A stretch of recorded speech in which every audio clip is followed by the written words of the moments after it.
ইরানের দুর্বল অবস্থান সত্ত্বেও ট্রাম্পের সামনে জয়ের সহজ কোনো পথ নেই, বরং যে কোনো ধরনের মার্কিন হামলা দীর্ঘস্থায়ী সংঘাতে ঝুঁকি তৈরি করতে পারে, এমনটাই দাবি করছেন বিশ্লেষকেরা। এ কারণে কি যুক্তরাষ্ট্র ইরানের সরাসরি সামরিক হামলার পরিবর্তে শুধুমাত্র হুমকি ধামকিতেই সীমাবদ্ধ থাকছে? কি কারণে ইরান যুক্তরাষ্ট্রের জন্য সহজ পথ নয়?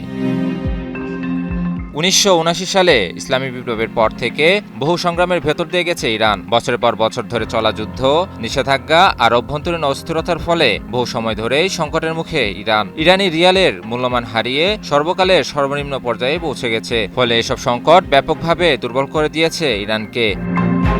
আর এরই কারণে অর্থনৈতিক টানাপোড়েনের জেরে ইরান জুড়ে শুরু হয় ব্যাপক বিক্ষোভ, যা 2 সপ্তাহেরও বেশি সময় ধরে চলে। দেশ জুড়ে ছড়িয়ে পড়া এই বিক্ষোভে সহিংসতায় ব্যাপক প্রাণহানির ঘটনাও ঘটে। তবে এত কিছুর পরও টিকে গেছে ইরানের সরকার। এতটুকুও ভাঙন ধরেনি ইরানে, বরং মনোবলকে আরও অটুট করেছে। ইরানে চলমান বিক্ষোভের মাঝেই বারবার হামলার হুমকি ধামকি দিয়ে আসছিল যুক্তরাষ্ট্র। মার্কিন প্রেসিডেন্ট ট্রাম্প বলেন, ইরান যদি বিক্ষোভকারীদের উপর দমনপীড়ন অব্যাহত রাখে, তাহলে যুক্তরাষ্ট্র ইরানের বিরুদ্ধে কঠোর ও শক্তিশালী পদক্ষেপ নেবে। ইরানও পাল্টা জবাব হিসেবে মধ্যপ্রাচ্যে অবস্থিত মার্কিন ঘাঁটিগুলোকে লক্ষ্যবস্তু বানানোর হুমকি দেয়। তবে পাল্টাপাল্টি হুমকি ধামকি চললেও সরাসরি সামরিক অভিযানে নামেনি কোনো দেশ। প্রশ্ন হলো, কি কারণে ইরানের সামরিক হস্তক্ষেপ থেকে বিরত থেকেছে যুক্তরাষ্ট্র? বিশ্লেষকেরা বলছেন, টিকে থাকার জন্য লড়াইরত আদর্শিক ইরানি শাসন ব্যবস্থার বিরুদ্ধে মার্কিন প্রেসিডেন্টের জয়ের কোনো সহজ পথ নেই, বরং যে কোনো মার্কিন হামলা দীর্ঘস্থায়ী সংঘাতের ঝুঁকি তৈরি করতে পারে। ফলে একটি দীর্ঘস্থায়ী যুদ্ধ ওয়াশিংটন এবং ওই অঞ্চলে মার্কিন মিত্রদের জন্য চরম বিপর্যয়ের কারণ হতে পারে।